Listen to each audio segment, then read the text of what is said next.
Good morning and welcome to Breakfast News. I'm Shreya Upadhyay and with me my colleague Samriddhi Goyal. Well, first of all, greetings on Gurupurab today, and what are we tracking this? First of all, Prime Minister Narendra Modi will be in Jhansi today. He's going to be taking part in the National Defence Dedication Festival, and he's going to dedicate to the armed forces an indigenously developed helicopter and of course other defence technologies as well. And later in the day, he's also going to be dedicating to Jhansi and Uttar Pradesh several developmental projects. We're going to be tracking live updates from those events and of course also get you an update on the situation of the rainfall down south. Karnataka has been experiencing heavy rainfall. More on this and of course much more from across the world in the next 1 hour. Good morning, Samriddhi. Well, good morning, Shreya. Also, in fact, the International Film Festival will be starting from tomorrow, so preparations are up for that. And the India International Trade Fair also will be open for public from today. So you can grab your tickets if you're in Delhi from the nearest metro station. That's where the tickets are going to be available. But let's first take a look at the headlines. Prime Minister Modi to take part in the concluding event of a 3-day National Defence Dedication Festival at Jhansi today. He will hand over an indigenously developed helicopter and defence technologies to the armed forces.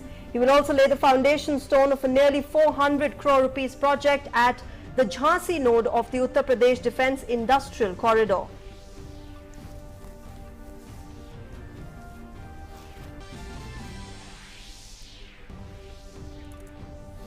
Prime Minister to launch development projects worth over rupees 6,250 crores at Jhansi and Mahoba in Uttar Pradesh today. Projects will alleviate water shortage and provide potable water benefiting millions of people. He'll also be laying the foundation stone of a 600 megawatt solar power park and Atal Ekta Park.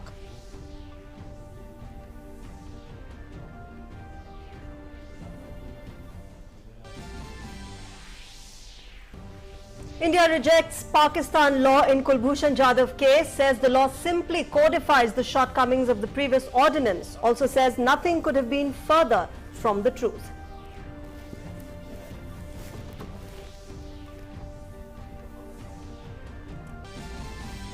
IMD issues orange yellow alerts for parts of Karnataka. Government declares holiday for schools and colleges in Bangalore for today. Karnataka Chief Minister calls a meeting with district collectors today. IMD also predicts heavy to very heavy rainfall at isolated places, very likely over North Tamil Nadu, Puducherry, South Coastal Andhra Pradesh, Rayalaseema.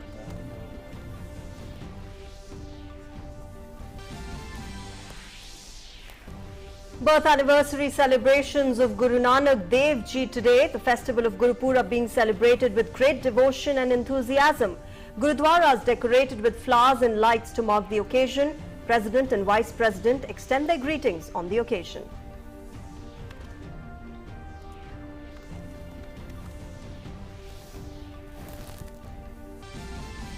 '52nd International Film Festival of India to begin at Goa from tomorrow. Veteran actor and lawmaker Hema Malini and lyricist Prasoon Joshi to be honoured with the IFFI Personality of the Year award.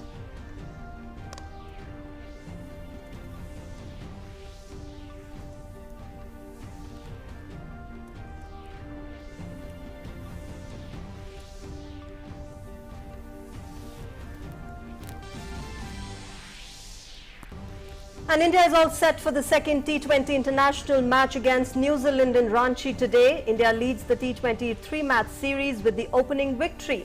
Aims to maintain consistency in their performance.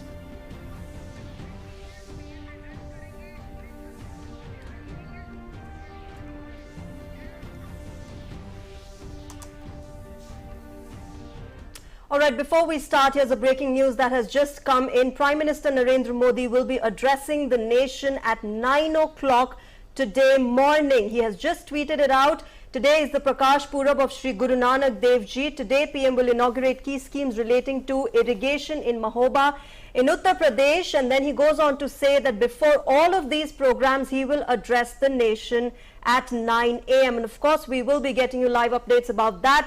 Remember, today is Prakash Purab. Now, what the Prime Minister really speaks about, we'll have to see. But we know whether it is his greetings on Guru Nanak Dev Ji's Jayanti or something else, or something related to what he's going to be inaugurating in Uttar Pradesh, or something else, we will have to see that. But the Prime Minister has just tweeted this, that before he goes to Uttar Pradesh, he will be addressing the nation at 9 o'clock today morning. At Doordarshan, of course, we'll be getting you live updates from the Prime Minister's address. Remember, several times during the pandemic as well, he has addressed the nation, and it has been a while since we saw that address. And now today at 9 o'clock today morning, we will get you live updates from the Prime Minister's address 1 hour from now, exactly when Prime Minister Narendra Modi will be addressing the nation.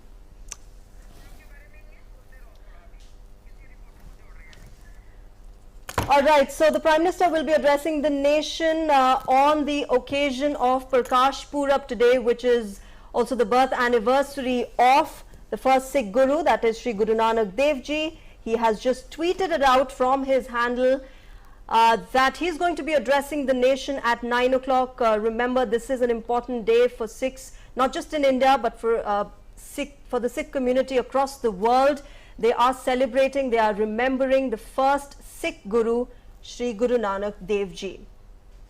That's right, and at 9 a.m. sharp, we're going to go live to the Prime Minister, who will be addressing the nation on the occasion of Gurpurab. And like we've said, it is an important occasion, not only for Sikhs in India, but the Sikhs abroad. All right, our colleague Arun is joining us for more updates on this. Arun, good morning. First of all, greetings to you on Prakash Purab. The Prime Minister tweeting out his greetings and, of course, informing all of us that he will be addressing the nation at 9 o'clock. Now, what can this be about? Well, it can be on many topics. And earlier also we have tried to, speculate that what Prime Minister speaks on. But yes, he completely surprises everyone that what can be the issue is. But yes, in last 1.5 years or so, we have seen that how on various aspects, specifically during the COVID time, he has addressed, he has connected directly with the people, he has addressed the nation on various issues, be it like issues related to COVID, or be it announcing the package like Atmanirbhar Bharat, a massive 20 lakh crore package. So that's an economic side. On the various social measures taken and announcing initiatives like Pradhan Mantri Garib Kalyan Ann Yojana, whereby free ration will be provided to the people of our country. So all these are the issues that we have seen that Prime Minister Narendra Modi has spoken about. But yes, India is fighting this COVID-19 battle as well. We are witnessing that a lot of achievements have been made on that front as well. But we also know this fact that today Prime Minister Narendra Modi is on his visits to Uttar Pradesh as well. And ahead of that, Prime Minister, and completely the focus on this, if you look at the UP visit, is that how primarily development can be done. Various developmental projects will of course be either inaugurated or dedicated to the nation by Prime Minister Narendra Modi. So yes, and indeed an important visit over there. But yes, today Prime Minister Narendra Modi, will be addressing the nation. In last 2 years or so, we have seen, specifically during the COVID pandemic time, we have seen that Prime Minister Narendra Modi, of course, has has addressed the nation on various issues. But yes, his tweet coming in that today is Prakash Purab of Sri Guru Nanak Dev Ji, and he'll be inaugurating schemes related to irrigation in Mahoba in Uttar Pradesh. And he will go to Jhansi for the Rashtriya Raksha Samarpan Parv, that means an defense angle as well today. But before all of these programs, he will be addressing to the nation at 9 a.m. Indeed, he is trying to completely analyze this entire day. That yesterday is the Prakash Purab of Guru Nanak Dev Ji, and earlier also we have seen that how and we have seen that how various on aspects he has addressed the nation as well. And recently also we have seen that how a gift was given by the center to the Sikhs as well, and we have seen that how okay.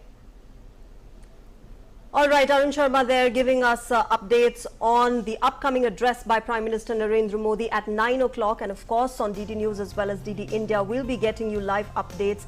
The live address of Prime Minister Narendra Modi, we'll have to see what he talks about. Remember, over the past several months he has talked to the nation directly. He has addressed the nation, whether it was about the pandemic or launching various schemes for citizens. Today we'll have to see, of course, what he really talks about before he goes to Uttar Pradesh, where he's going to be dedicating to the nation several developmental projects.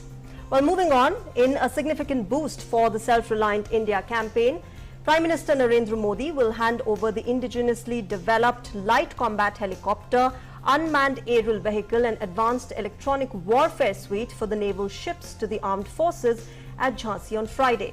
Now, he will take part in the concluding event of a 3-day National Defence Dedication Festival. The Prime Minister will lay the foundation stone of a nearly $53 million project of Bharat Dynamics Limited at the Jhansi node of the Uttar Pradesh Defence Industrial Corridor.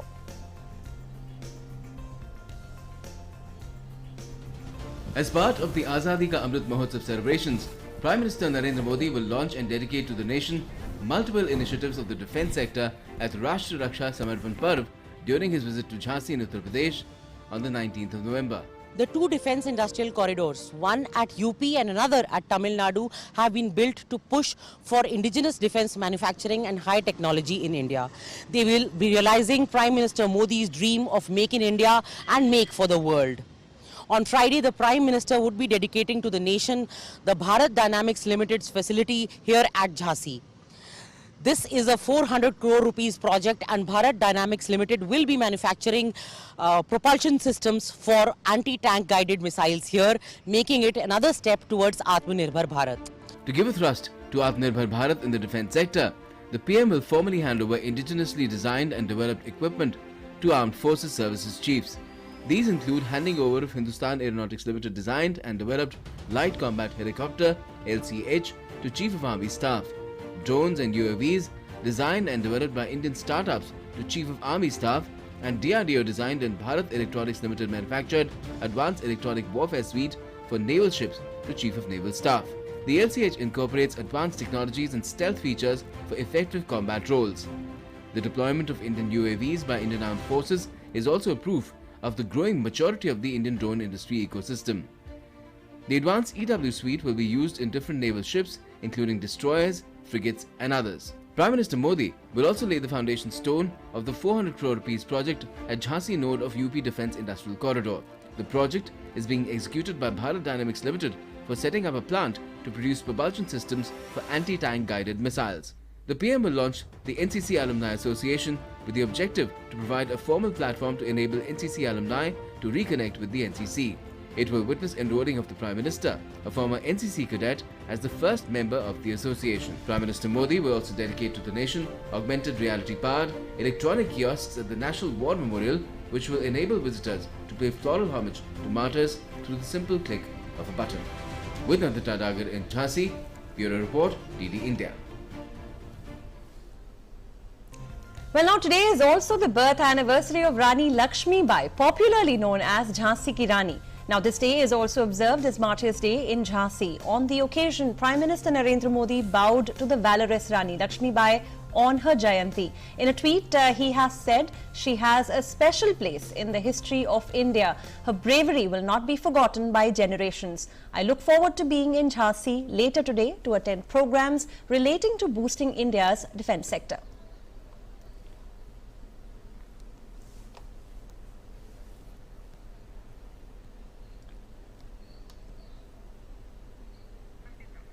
All right, our colleague Nandita is joining us for more updates on the Prime Minister's event in Jhansi in Uttar Pradesh today. Nandita, good morning. An important day for Jhansi, for Uttar Pradesh. Of course, he's going to be handing over the indigenously developed light combat helicopter and, of course, defense technologies to the armed forces. Again, reiterating the fact that his government's focus is sternly, strongly, firmly on the growth and development of our armed forces. Yes, Shreya, good morning to you as well as Samriddhi. This is a very, very significant and a milestone day, not just for Jhansi, UP, but also for India, because after the Prime Minister reaches here from Mahoba after inaugurating several dams and irrigation projects over there, in the evening today around 5 p.m., he will be launching several projects here in Jhansi today on the birth anniversary of the icon of not just Jhansi but India's freedom struggle, the queen of the former princely state of Jhansi. It is her birthday today, and the people here in Jhansi and UP revere her absolutely. This is Azadi Ka Amrit Mahotsav, and the 70th is marking the 75th year of India's independence, and we are remembering the heroes and martyrs of our freedom struggle. And Rani Lakshmibai fought in the first battle of independence against the British Raj. Having said that, Shreya, yes, you are right. Several defense reforms will be launched. The report that you just introduced me with showed several projects that he is launching. Interestingly, 100 more Sainik schools. Now, that is an important initiative because last year the Prime Minister in his Independence Day address from the Red Fort had said that cadets from the coastal areas, border areas, students from the border areas will be enrolled into the NCC, and NCC membership would be increased in up to 1 lakh. Also this year, he in his Independence Day address said that the Sainik schools would be open to girls. So 100 more NCC schools as well as NCC membership. In Uttar Pradesh, simulators for NCC. You know, NCC cadets, they can get better training when they get simulators, and therefore rifle firing simulators, rowing simulators, as well as simulators for microlight flying will be made available to all NCC cadets all over the country. So, Shreya, the schemes are not just for Jhansi, they are for the entire country. And as you mentioned that there is this UP industrial defense corridor, and that of course is one of the 2 defense corridors. It not just will it make in India, but it will also make for the world, which is Prime Minister Modi's vision for Atmanirbhar Bharat, and in making India a $25 billion exporting economy of arms manufacturing. So apart from the light combat helicopter, he will also be handing over electronic warfare suites to the Navy chief for the indigenous aircraft carrier, for the army, as there will be some drones and UAVs which are made by startup or industries which have been handheld by the Ministry of Defence IDEX scheme, where they partially fund the startups and young budding entrepreneurs as well as innovators with not just training facilities and testing facilities, but also give a part of the, also invest a significant sum in developing those technologies. So you can imagine how big a day this is for Jhansi, and we are eagerly awaiting, just as the people of Jhansi are, as the city is decked up, young boys and girls dressed as Rani Lakshmibai, awaiting to welcome the Prime Minister when he arrives here at the iconic fort of Jhansi, from where, of course, the first bugle for our freedom struggle was sounded. All right, Nandita Dagar, thanks very much for joining us with those updates from Jhansi. We'll keep a close eye on the Prime Minister reaching Jhansi and, of course, dedicating to the nation various developmental projects and defense technologies. All right, now besides Jhansi, Prime Minister Modi will visit Mahoba in Uttar Pradesh today. He will launch multiple developmental projects worth over $840 million in Jhansi and Mahoba. The projects will alleviate water shortage in the region, benefiting millions of farmers. Now, these projects will provide potable water to the people. He will also lay the foundation stone of a 600 megawatt ultra mega solar power park. Prime Minister Narendra Modi will also visit Mahoba on 19th November 2021. In a significant initiative to alleviate water distress, Prime Minister will inaugurate multiple projects in Mahoba. These projects will help alleviate the issue of water shortage in the region and bring much needed relief to the farmers. These projects include Arjun Sahayak Project, Ratoli Veer Project, Bhavni Dam Project and Majgaon Chili Sprinkler Project. The cumulative cost of these projects is more than rupees 3,250 crores, and their operationalization will help in irrigation of around 65,000 hectares of land in the districts of Mahoba, Hamirpur, Banda and Lalitpur. Benefiting lakhs of farmers of the region, these projects will also provide potable drinking water to the region. Later, Prime Minister will participate in a program during which he will lay the foundation stone of 600 megawatt ultra mega solar power park at Garotha in Jhansi. It is being constructed at a cost of over rupees 3,000 crores and will help provide the dual benefits of cheaper electricity and grid stability. Prime Minister will also inaugurate Atal Ekta Park in Jhansi. Named after former Prime Minister Atal Bihari Vajpayee, the park has been built at a cost of over rupees 11 crore and is spread across an area of about 40,000 square meters. Bureau Report, DD India. Now, a day after Pakistan passed a bill to facilitate Indian prisoner Gulbhushan Jadhav appeal against his death sentence, India on Thursday said the law simply codifies the shortcomings of a previous ordinance and that Islamabad has failed to create an atmosphere to ensure a fair trial in the case. Spokesperson in the Ministry of External Affairs, Arindam Bagchi, has said Pakistan continues to deny unimpeded and unhindered consular access to Jadhav as mandated by the International Court of Justice. Bagchi also reiterated that the ordinance did not create the machinery for an effective review and reconsideration of Sri Jadhav's case as mandated by the judgment of the ICJ. Asserting that nothing could have been further from the truth, the MEA said India has repeatedly called upon Pakistan to abide by the letter and the spirit of the ICJ judgment.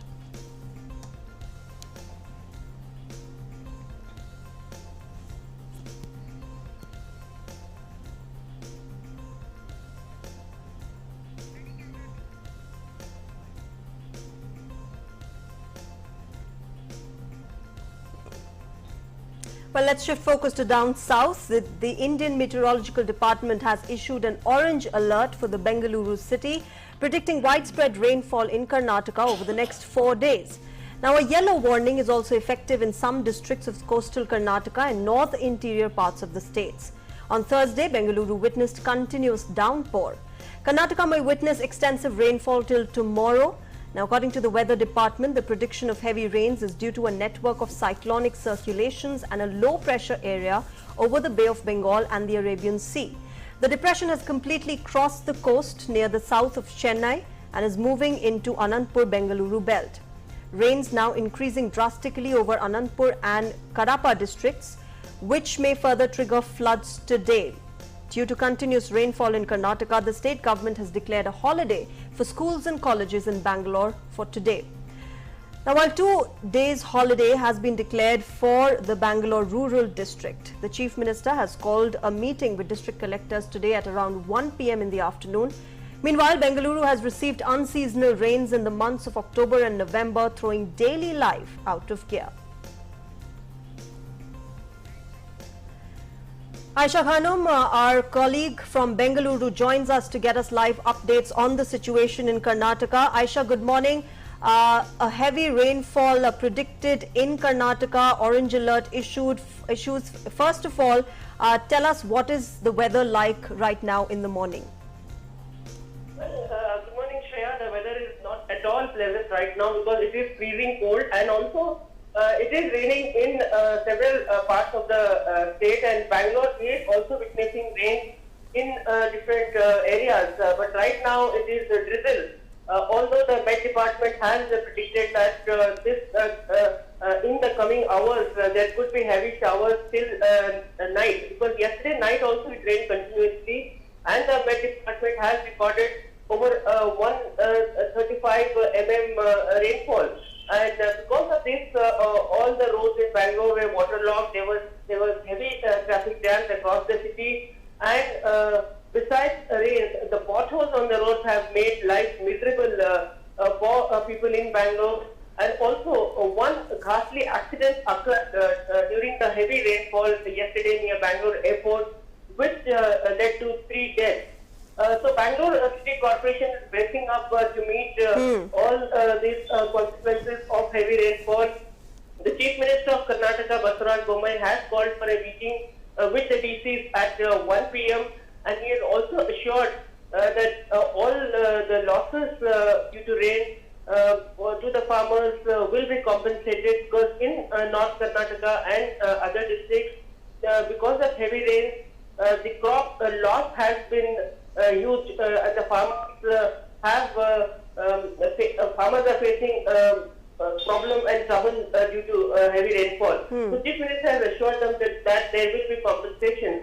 And in Bangalore City also, the Chief Minister has alerted the district administration and the Bangalore City Corporation to vacate people in the low-lying areas, because in several parts of Bangalore City yesterday, the rain water flooded homes and people had to spend the night outside their homes. So today the Bangalore City Corporation is trying to create temporary shelters in primary schools so that people can stay safe for the next 3-4 days when the rain is likely to be heavy as predicted by the IMD. Okay, Aisha, you know, even though the weather department has said that this is a network of cyclonic circulation and there has been a low pressure area that has been built over the Arabian Sea and the Bay of Bengal, are these unseasonal rainfalls common at this time of the year in Karnataka, or are we attributing this to the climate change and global warming that we are seeing across the world? Yes, you're right. This kind of heavy rainfall is not common to Bangalore at all, because we have experienced rainfall during the rainy seasons in July, August. But in November, this kind of rain was really a surprise to the people of Bangalore and the state. And remember, the heavy rainfall in Chennai and the cyclonic storm in Chennai led to rain in Bangalore also. So Bangalore has been reeling under heavy rain from past 1 week, and the continuous rain has made life difficult for the people in Bangalore. So the Met Department says this kind of rain is very unseasonal, and also the fact that there is pressure in the coast of Tamil Nadu and Andhra Pradesh. Bangalore is facing heavy rainfall. So remember, Bangalore is on a very high, the city is on a high elevated altitude. But despite that, this kind of heavy rainfall is not common, and people here are now bracing up to keep themselves safe. But the Met Department has warned that this rain could lead to floods in the city and in Karnataka, especially in Coorg, Mangalore and other coastal regions also. Heavy rain is expected, and there could be landslides near Coorg also. So people have been warned, and the Met Department is working with the civic volunteers and also the Karnataka State Disaster Monitoring Cell. All right, Aisha, you know, extremely take care of yourself and of course the team there.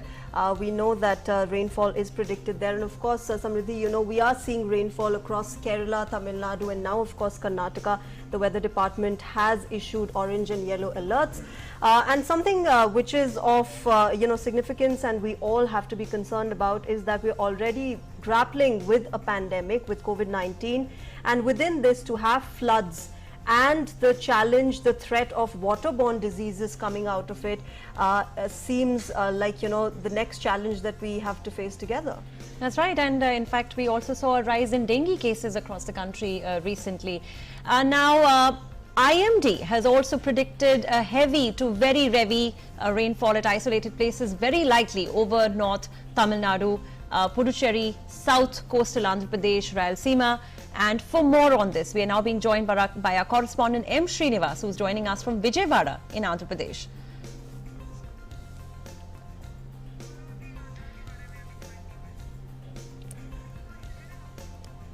All right, Andhra Pradesh also has, you know, seen heavy rainfalls, and of course the IMD has predicted very heavy rainfalls in the next few days. We know that the south region is really facing some unseasonal rainfall and unseasonal weather here. Now, M. Srinivas, our colleague, is joining us from Vijayawada to get us more updates on the situation there. Srinivas, good morning. How is the weather like there? We know the neighboring Tamil Nadu, Kerala, Karnataka, they're all facing unseasonal rainfall. What is the weather like there in Andhra Pradesh?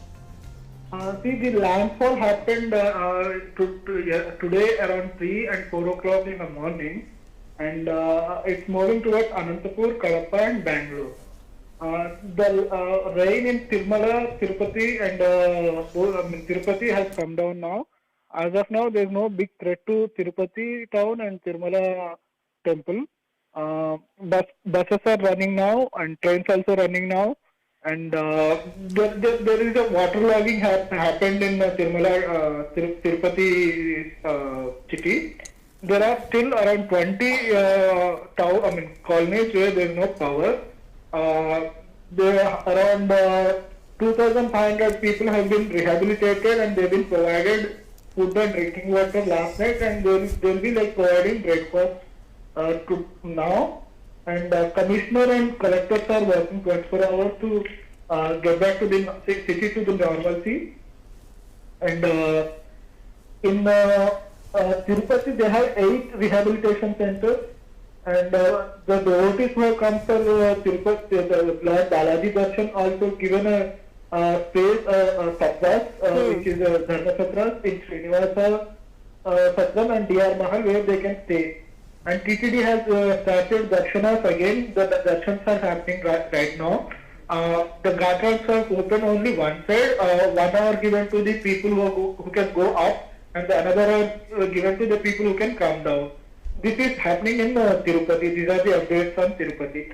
Coming to Kadapa, which is facing burst of this rain, where Kadapa city has seen heavy rainfall from last night. And there is a heavy rainfall still happening now. In Kadapa, they have started around 15 rehabilitation centers and 12 in Rajampet. NDRF and local MLA, local representatives also doing their work to give rehabilitation rescue operations to the people there. Around 50 people have been sent to rehabilitation centers in Rajampet. There is a dam break happened in the Andamaya project in Rajampet. The earth dam has broke, and Rajampet town is under flood threat right now. And Anantapur also seeing a rainfall, but it's not a big rainfall as of now. These are the updates, studio. Okay.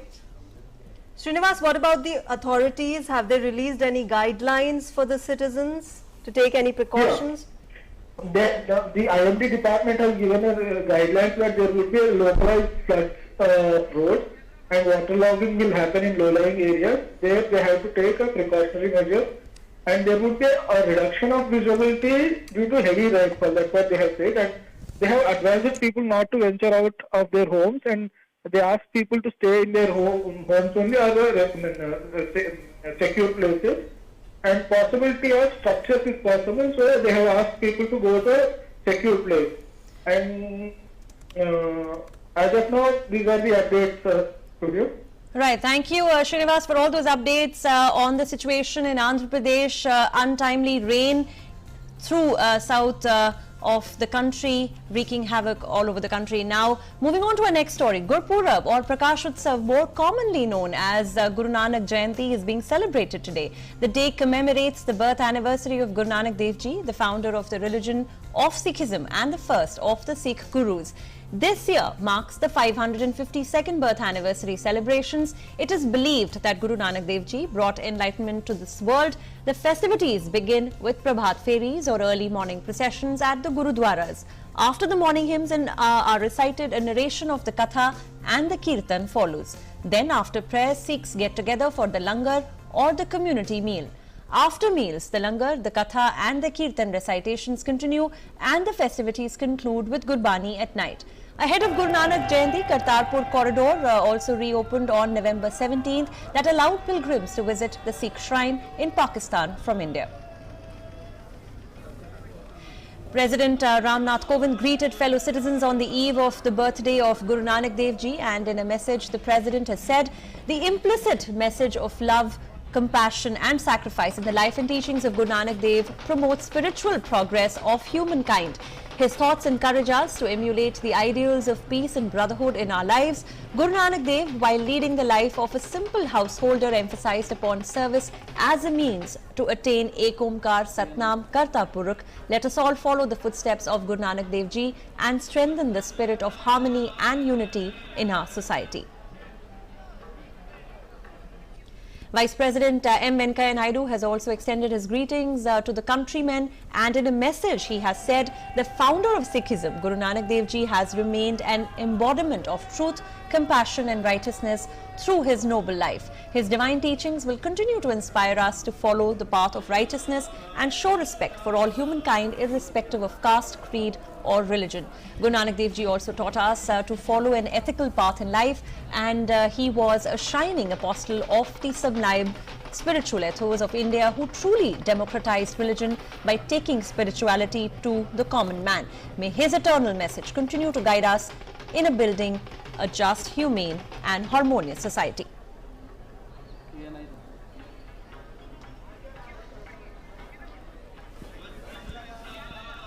And on the special occasion of the Prakash Purab of Shri Guru Nanak Dev Ji, I recall his pious thoughts and noble ideals. His vision of a just, compassionate and inclusive society inspires us. Shri Guru Nanak Dev Ji's emphasis on serving others is also very motivating. That's what Prime Minister Narendra Modi has tweeted a short while back.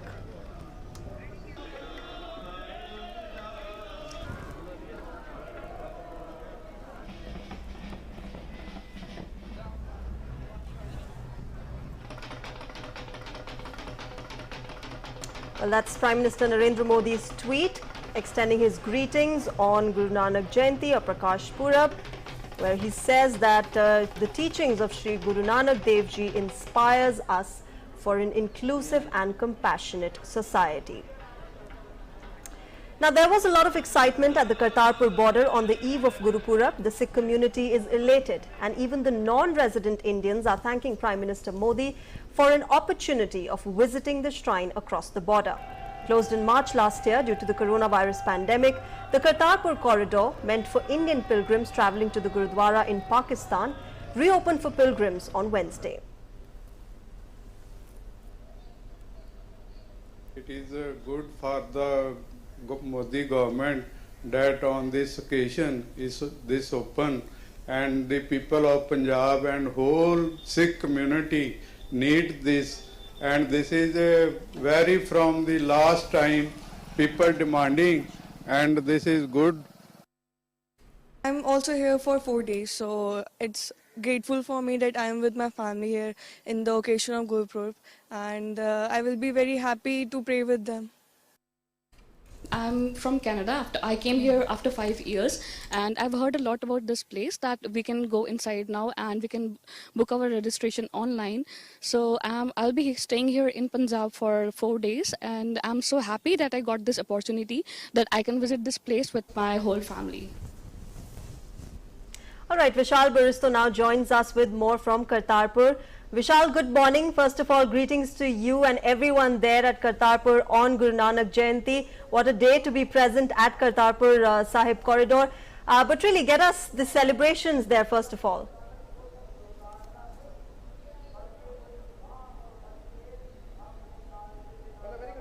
Shreya and Samriddhi, and I wish you the same. And I'm here at Bear Sahib in Sultanpur Lodi. Now this is the Gurudwara where Guru Nanak Sahib had spent 14 years of his life, and this is a very sacred place in Sikhism. Guru Nanak, as we all know, is the first Guru of who founded the Sikh religion, and there's a lot of hustle and bustle here because the pilgrims have been thronging in since morning to offer their prayers. And let me tell you that the news of the corridor opening has spread happiness here, and all those who are the followers of Sikhism, they are very happy about it, and they are very thankful to the Prime Minister. And also I spoke to some of the NRIs who have come from Canada and also Russia, Australia, and they are also very, very happy because now they are they all want to visit the Kartarpur Sahib, which is in Pakistan. And it is a very simple procedure. You simply have to go to the website of the Home Ministry, and there you have to register yourself. If you are the Indian citizen, you must have your scanned copy of the passport. Even if you are an OCI, you can also give your scanned copy of the OCI card. Give your all the right information along with the blood group, and then you can travel to Pakistan. And also there is some rules also. You have to carry all the protocol. You have to follow all the protocol of the COVID, and also 7 kg of dry stuff is allowed there, and that includes a water bottle as well. So people are so happy because this has happened 2 days before Guru Nanak Jayanti, and as I informed you, I am here at the Bed Sahib at Sultanpur Lodi, and Sultanpur Lodi is also known as Piran Puri, which means that it is the city of monks. Ever since from the 1st century AD, it was known as an important seat of Buddhism, and then came Guru Nanak Sahib and he spread the word of unity and brotherhood. Shreya? Right, thank you Vishal for joining us with those updates, and lucky you to be there on the occasion of Guru Purab. Now travellers will now be able to have a whole new experience while they wait for their next train. IRCTC, in collaboration with Indian Railways, has commissioned its first pod concept retiring rooms, Urban Pod, at the Mumbai Central Railway Station. Urban Pods are innovatively designed and compact, and there are a number of amenities including the Wi-Fi, baggage lockers, common bath facilities in common area. Pod Hotel provides affordable and basic overnight accommodation. In Mumbai's Urban Pod, there are a total of 48 pods, each one giving various amenities with complete privacy once you get inside.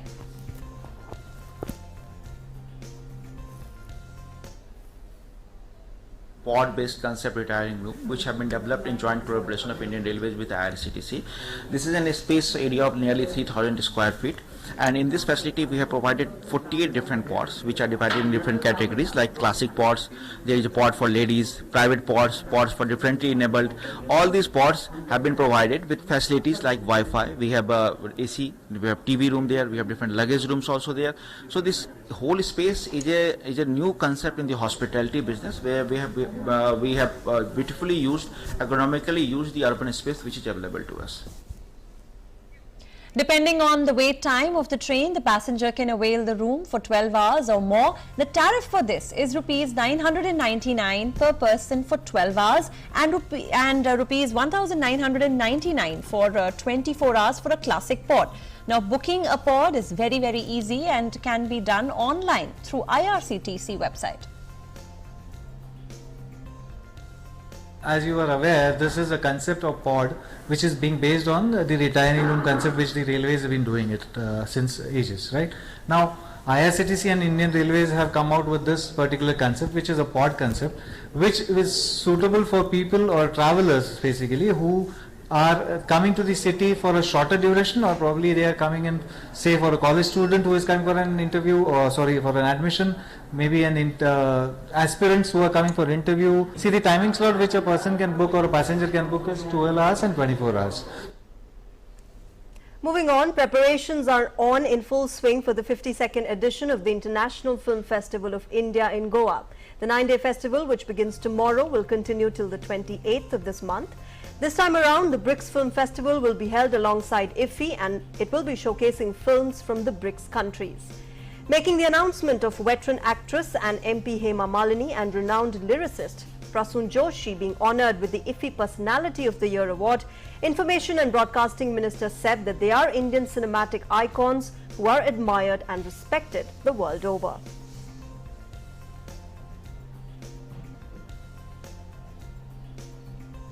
Indian film personality of the year Hema Malini ji को और प्रसून जोशी जी को दिया जाएगा। सत्यजीत रे life time achievement award है, उसमें भी 2 बड़े नाम, एक अमेरिकन फिल्म मेकर है, एक हंगेरियन फिल्म मेकर है, और दोनों ने ही अपने अवार्ड्स को लेने के लिए मंजूरी भी दी है। कोविड प्रोटोकॉल के चलते वे व्यक्तिगत रूप से नहीं आ पाएंगे, लेकिन दोनों ने अवार्ड्स लेने के लिए अपनी सहमति जताई है। Now, the India International Trade Fair 2021, which is being held after a gap of a year, will open for general public from today. It will culminate on November 27th. IITF at Pragati Maidan is being organized with Atmanirbhar Bharat as its theme, with a focus on economy, export potential, infrastructure, supply chain, demand and vibrant demography of the country. Participants from states, government departments, domestic as well as international firms are participating in the fair. IITF entry tickets will be available at only 65 selected metro stations. The tickets can be purchased from the customer care centres of these stations from 9 a.m. until 4 p.m.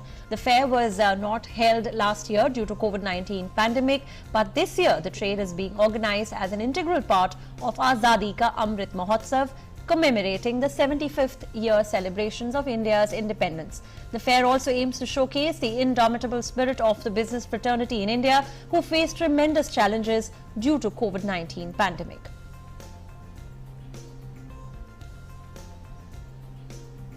And after that, let's move on to our next segment, Web News Review.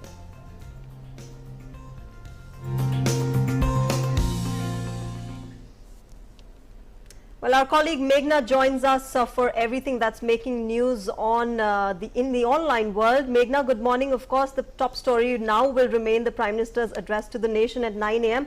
But what else do you have for us?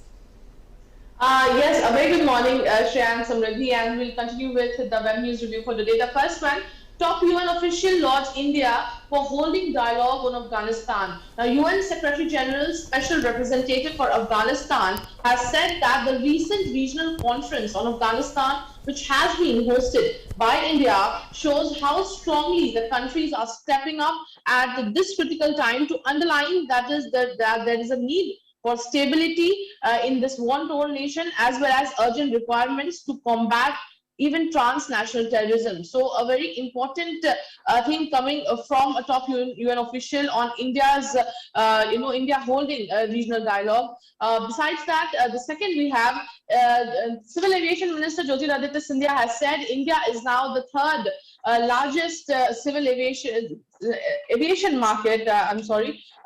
India is presently handling the third largest domestic traffic after US and China, and air transport obviously is a key element in countries' transport infrastructure and also in economy. So this comes from Jyotiraditya Scindia, Civil Aviation Minister, saying that India is increasing its aviation market. Next, very importantly, Karnataka is set to become world leader in visual effects and gaming. Now, the state has 71 studios that helps hundreds of games and apps and is poised to become world-class hub for AVGC industry by 2025. And the Center for Excellence has been set up by the state government, and the state government is fueling the growth of startups in this sector, and which will eventually give this industry a very important tech boost.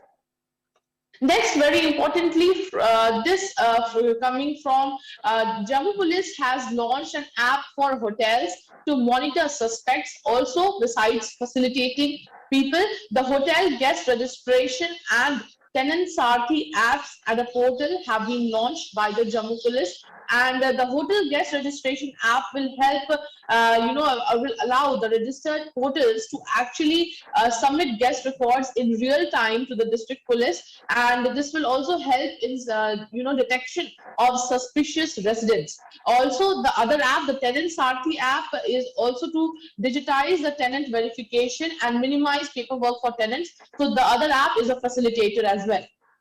Last, we have Tamil Nadu will provide free treatment to road accident victims for the first 48 hours. The state would cover up about 1 lakh per person for 81 life-saving procedures. As many as 609 hospitals in Tamil Nadu have been identified for this. Now, major focus is going to be on 5 main elements: is emergency response, rescue, resuscitation, damage control surgeries, stabilizing and rehabilitation. So these are, the main key elements that it will be focusing on. So that's all I have in the Web News Review for today. Back to the studios for more news and updates. Well, right. Thank you, Meghna, for that very comprehensive Web News review. And we'll now move on to our next section, where we bring you news from across the globe.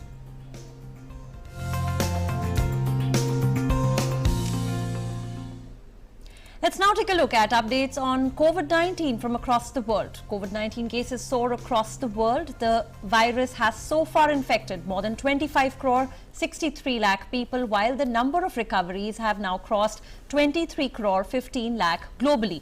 COVID-19 has claimed over 51 lakh 46,000 lives worldwide. The US continues to register the highest number of cases and the number of deaths. The country has over more than 4 crore 83 lakh cases and fatalities standing above 7 lakh 89,000.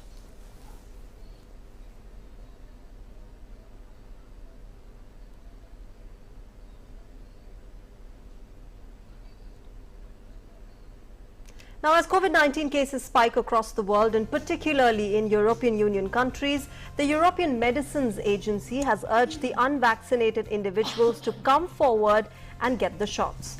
European Medicines Agency's head of biological health threats and vaccine strategy, Marco Cavalleri, expressed the need to continue vaccination drives in countries with low vaccination rates.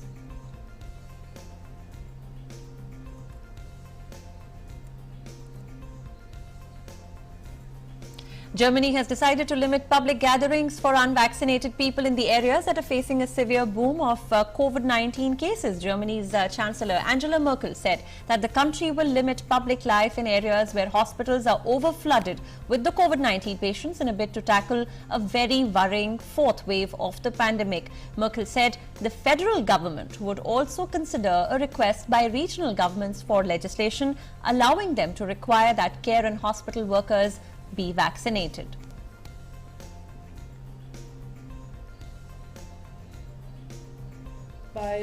First and foremost, it is important that those who have not yet been vaccinated get vaccinated. And my appeal is for everyone to make a move now and make the decision for themselves, for their loved ones, for their relatives. And it is good that we are having such an expansion of vaccination services at the family physicians, but also in the public services on offer with mobile services, with vaccination opportunities in the newly opened centers. It is important that we convince many people to get a booster vaccination now. That also helps through the pandemic. And it is clear that this is a matter of millions. Now, as the Netherlands registers an uptick in COVID-19 cases, the country has started providing booster shots of COVID-19 vaccine to its citizens. A non-Nigerian woman in The Hague became the first Dutch person to receive a booster shot. The government has ordered a partial lockdown, with restaurants closing at 8 o'clock in the night, and reintroduced measures like mask wearing in a bid to stem the rise in cases. The country has more than 23,78,000 cases of the disease and over 18,000 fatalities.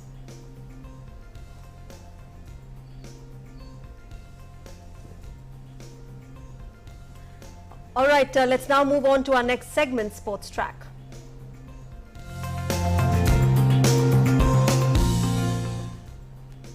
Now, after a scintillating performance, India will look to clinch the series, albeit with a more impactful batting performance from the middle order in the second T20 international against New Zealand in Ranchi today. More in our next report.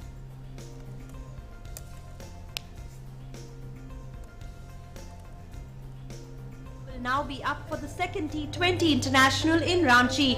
The new Team India looks even more confident now and is all set to face Team New Zealand with aiming for a consistent record. Both bowling and batting were perfect in the last match, and Rohit's captaincy made a thumping impact on the ground. On the other hand, Suryakumar Yadav's explosive style was also commendable, and Rishabh Pant too came out as a better finisher. Ravichandran Ashwin and Bhuvneshwar Kumar made full use of their experience. However, the match also brought few opportunities to learn for the team. Suryakumar Yadav in particular needs to understand that throwing wickets at the last minute can destroy the winning scenarios. Talking about Team New Zealand, Martin Guptill and Mark Chapman hit half centuries in a brilliant way and took New Zealand to a good score. However, Trent Bolt's absence in the bowling took toll on the team. In the match to be played in Ranchi, Ish Sodhi can definitely be seen in the playing 11. Talking about the statistics, India and New Zealand have had 18 T20Is so far, in which both the teams have won 9 matches. New Zealand will be under pressure to save the series, with an aim to win their maiden T20I series for coach Rahul Dravid and captain Rohit Sharma this time. The T20I series will be double the thrill. Sports Desk, DD India. All right, Arun joins us for more on the Prime Minister's address at 9 o'clock. In a few minutes from now, Prime Minister Narendra Modi will be addressing the nation shortly. Arun, good morning. Like we were talking before, the Prime Minister has, of course, at several times during the last few months, he has addressed the nation. Today, of course, he's tweeted out his greetings on Prakash Purab or Guru Nanak Dev Jayanti. And he's also said that before he heads to Jhansi in Uttar Pradesh, where he will be dedicating a lot of developmental projects, he's going to be addressing the nation at 9 o'clock.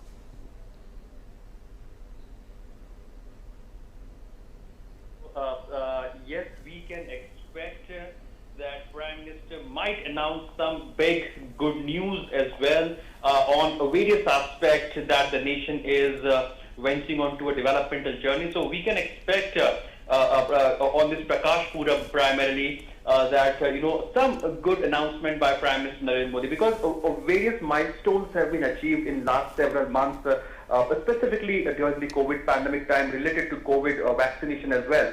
On one side, we are inching towards achieving this 125 crore vaccinations mark as well, after surpassing the 100 crore vaccination mark. So we are now inching in that direction.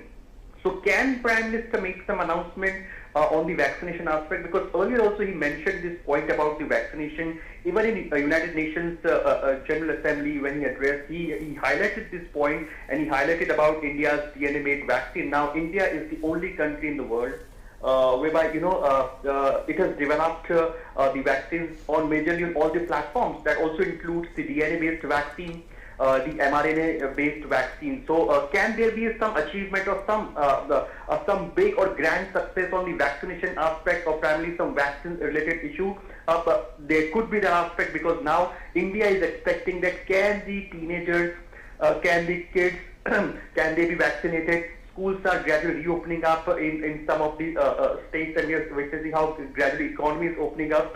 So can we expect an announcement related to vaccination aspect? Yes, it remains to be seen. It can be on that aspect. It is a good news. And of course, on this auspicious day of Prakash Purab, we can expect, yes, some announcement very much likely on that aspect. Number one. Number two, can there be an economic aspect as well? Because earlier we have seen that Prime Minister Narendra Modi has announced a mega economic package that's known as Atmanirbhar Bharat package of massive 20 lakh crore rupees during the COVID pandemic time.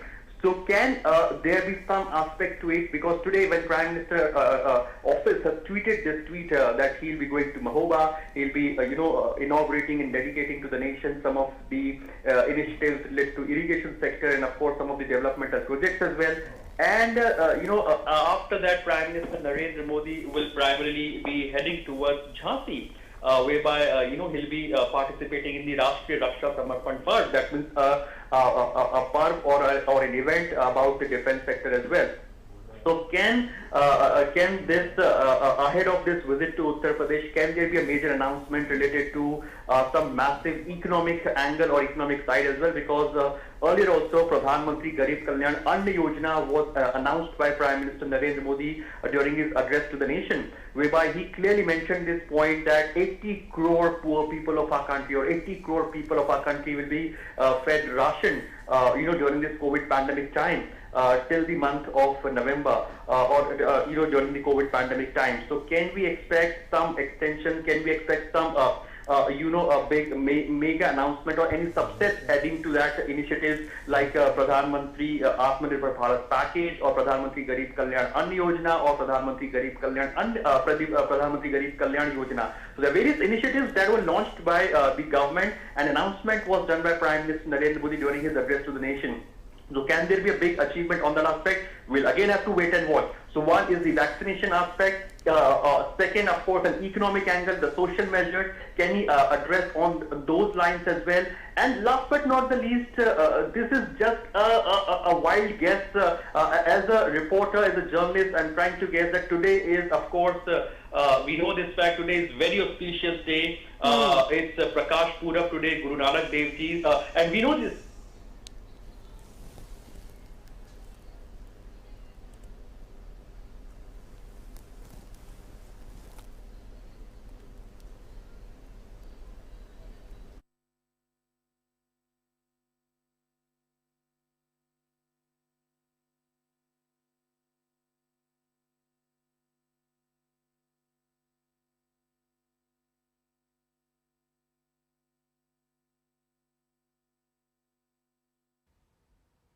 मेरे प्यारे देशवासियों, नमस्कार। आज देव दीपावली का पावन पर्व है। आज गुरु नानक देव जी का भी पवित्र प्रकाश पर्व है। मैं विश्व भर में सभी लोगों को और सभी देशवासियों को इस पावन पर्व पर हार्दिक बधाई देता हूं।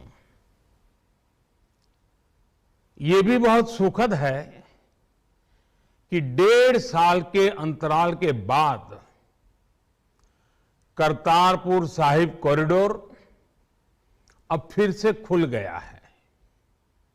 साथियों, गुरु नानक जी ने कहा है, बीच दुनिया सेवी कमाइए त दरगिही बेसन पाइए। यानी संसार में सेवा का मार्ग अपनाने से ही जीवन सफल होता है। हमारी सरकार इसी सेवा भावना के साथ देशवासियों का जीवन आसान बनाने में जुटी है। न जाने कितनी पीढ़ियां जिन सपनों को सच होते देखना चाहती थी, भारत आज उन सपनों को पूरा करने का भरपूर प्रयास कर रहा है। साथियों, अपने 5 दशक के सार्वजनिक जीवन में मैंने किसानों की परेशानियों को, उनकी चुनौतियों को बहुत करीब से देखा है, महसूस किया है। इसलिए जब देश ने मुझे 2014 में प्रधानमंत्री के रूप में सेवा का अवसर दिया, तो हमने कृषि विकास, किसान कल्याण को सर्वोच्च प्राथमिकता दी। साथियों, इस सच्चाई से बहुत लोग अनजान है कि देश के 100 में से 80 किसान छोटे किसान हैं। उनके पास 2 हेक्टेयर से भी कम जमीन है। आप कल्पना कर सकते हैं, इन छोटे किसानों की संख्या 10 करोड़ से भी ज्यादा है। उनकी पूरी जिंदगी का आधार यही छोटी सी जमीन का टुकड़ा है। यही उनकी जिंदगी होती है।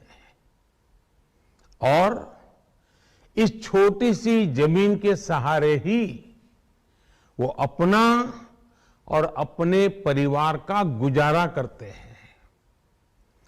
पीढ़ी दर पीढ़ी परिवारों में होने वाला बंटवारा इस जमीन को और छोटा कर रहा है।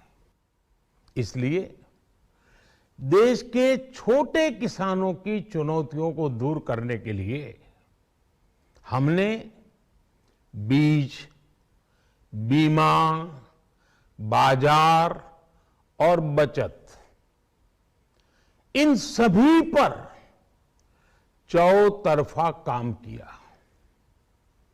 सरकार ने अच्छी क्वालिटी के बीज के साथ ही किसानों को neem coated urea, soil health card, micro irrigation जैसी सुविधाओं से भी जोड़ा।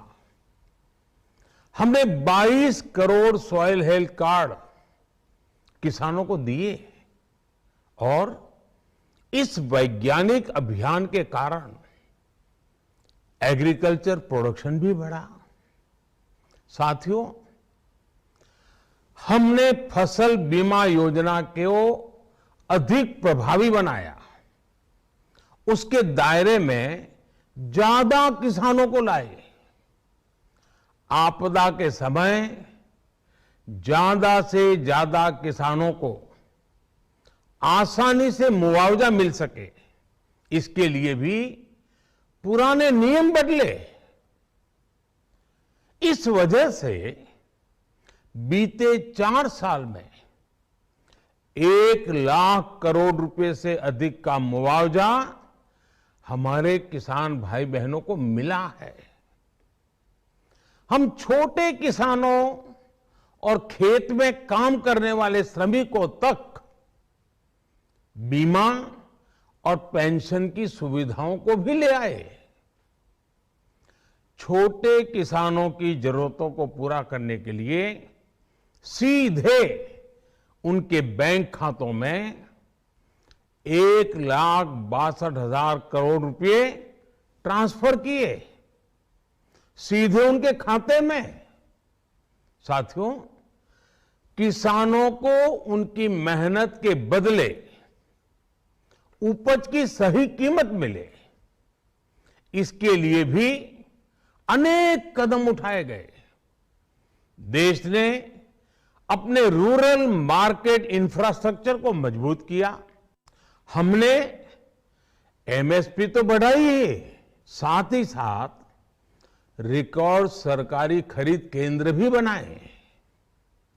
हमारी सरकार द्वारा की गई उपज की खरीद ने पिछले कई दशकों के रिकॉर्ड तोड़ दिए हैं। देश की 1000 से ज्यादा मंडियों को ई नाम योजना से जोड़कर हमने किसानों को कहीं पर भी अपनी उपज बेचने का एक प्लेटफॉर्म दिया। और इसके साथ ही देश भर की कृषि मंडियों के आधुनिकीकरण पर भी हमने करोड़ों रुपए खर्च किए।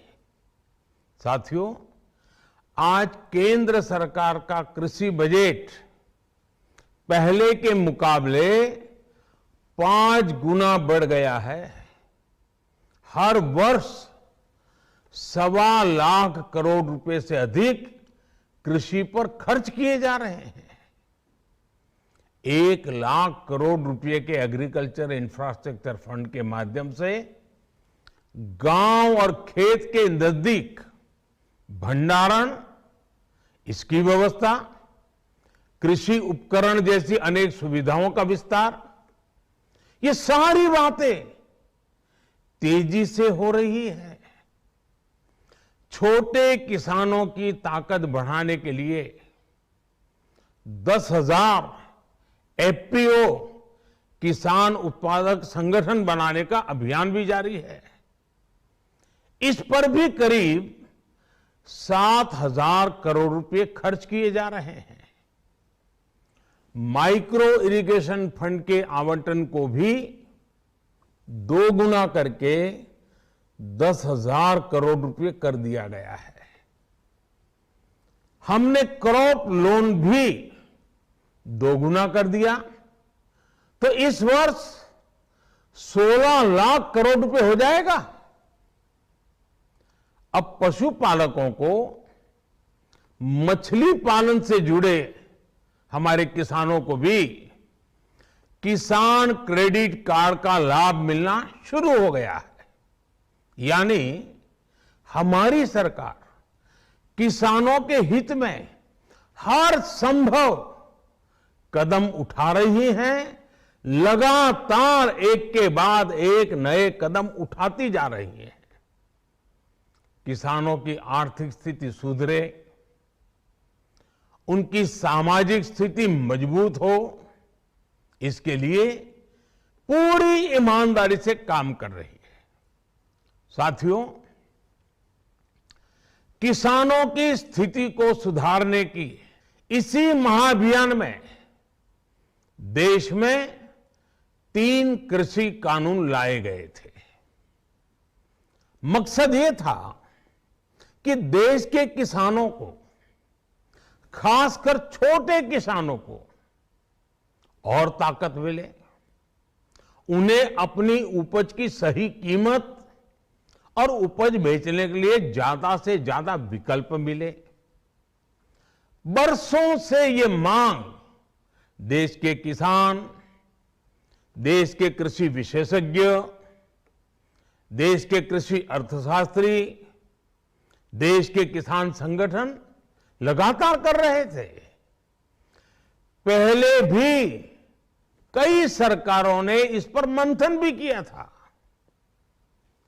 इस बार भी संसद में चर्चा हुई, मंथन हुआ और ये कानून लाए गए।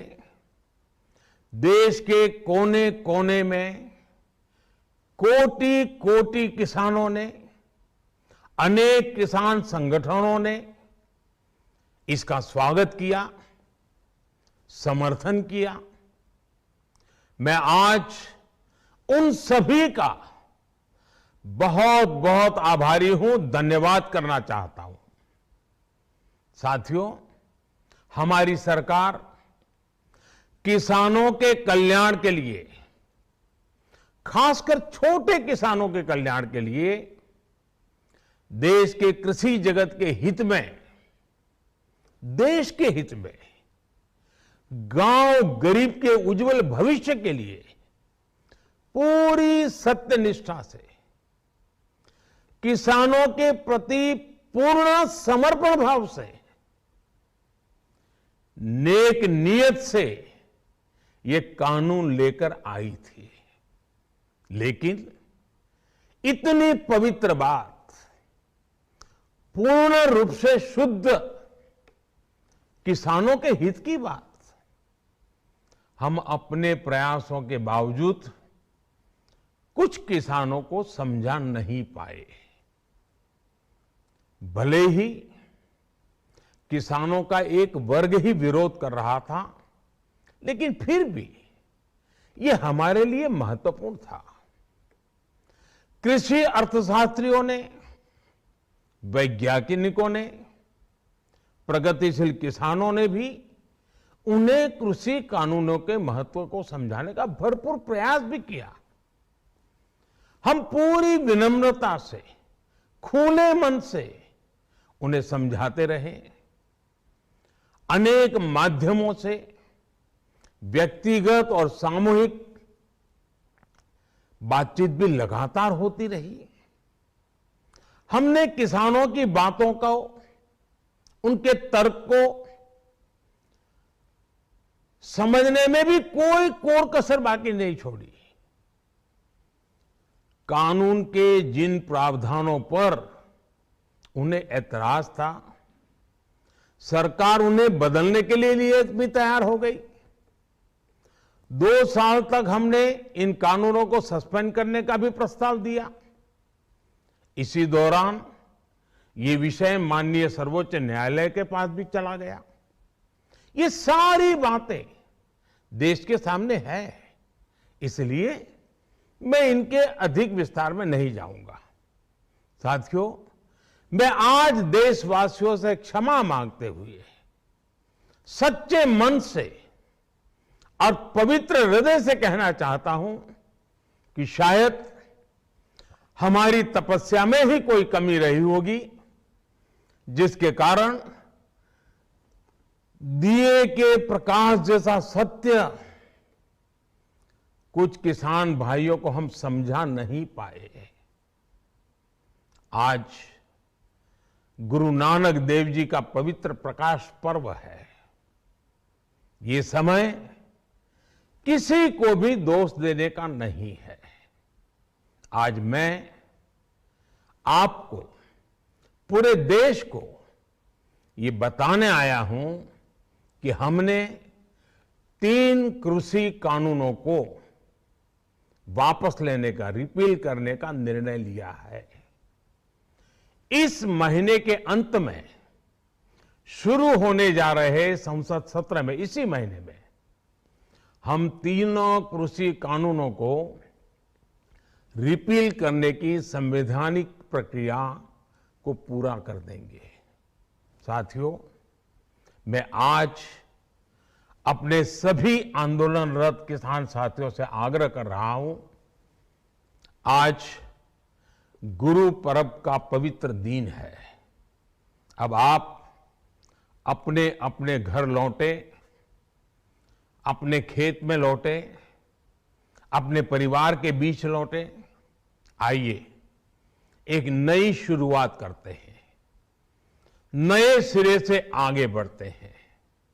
साथियों, आज ही सरकार ने कृषि क्षेत्र से जुड़ा एक और अहम फैसला लिया है। जीरो बजट खेती यानी प्राकृतिक खेती को बढ़ावा देने के लिए देश की बदलती आवश्यकताओं को ध्यान में रखकर क्रॉप पैटर्न को वैज्ञानिक तरीके से बदलने के लिए एमएसपी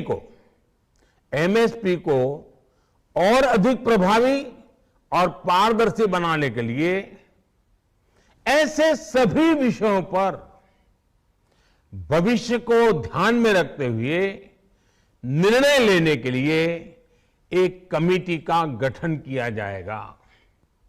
इस कमेटी में केंद्र सरकार, राज्य सरकारों के प्रतिनिधि होंगे, किसान होंगे, कृषि वैज्ञानिक होंगे, कृषि अर्थशास्त्री होंगे। साथियों, हमारी सरकार किसानों के हित में काम करती रही है और आगे भी करती रहेगी। मैं गुरु गोविंद सिंह जी की भावना में अपनी बात समाप्त करूंगा। देहि शिवावर मोहे इहे, शुभ कर्मन ते कभू न टरो।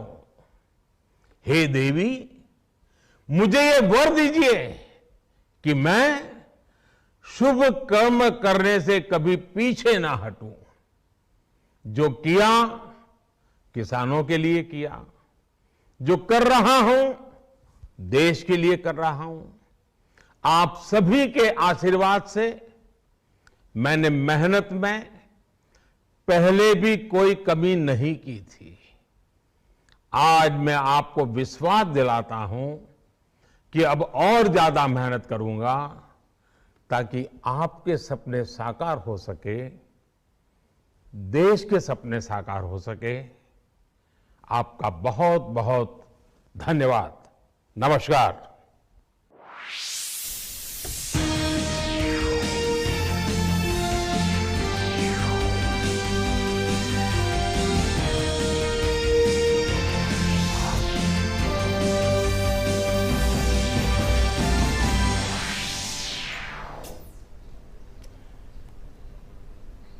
Well, big news coming there. Prime Minister Narendra Modi announcing to the nation that the 3 farm laws that his government had taken out have been repealed. They have been withdrawn. He explained that this process will be initiated in the winter session of the parliament, which is upcoming. And he went on to say that the government had an honest intention, with all its sincerity, with all the transparency. The government time and again reached out to various farm unions, various farmers, small and big, across the country, but there was still a small chunk of farmers which were not happy with the farm laws, and they too matter to the government. And therefore, Prime Minister Narendra Modi there announcing that the 3 farm laws have been repealed. Arun Sharma joins us for more. Arun, big announcement by the Prime Minister there. The 3 farm laws have been repealed. He also said that we have to have a new beginning of understanding each other, the government as well as the farmers. And of course that his government tried to reach out to all farmers across the country. And while they did get a lot of support for these farm laws, there was still a small segment which was not happy with them. And therefore his government has decided to initiate the process of repealing these 3 farm laws. Announcement by Prime Minister Narendra Modi and announcement of repealing all these 3 farm laws that were passed last year. And we also know this fact that how in this last 7 years the government has ensured that how can a better ecosystem can be made for the farmers so that their income can be doubled. Now we know this fact that right from the beginning, when he came to power in 2014, he clearly mentioned this point. Prime Minister Modi clearly said this point, that the government is pro-poor and pro-farmers specifically. And various initiatives have been taken by the government to ensure that how the farmers' income can be doubled by 2022. In that context, we have seen that how an agriculture infrastructure fund of 1 lakh crore has been created so that agri-infra related sector can be strengthened in tier 2 town, in far-flung areas, in villages and small towns as well. So an agri-infra fund of 1 lakh crore was also created by the government, whereby various farmers organizations, small farmers organizations can come and participate and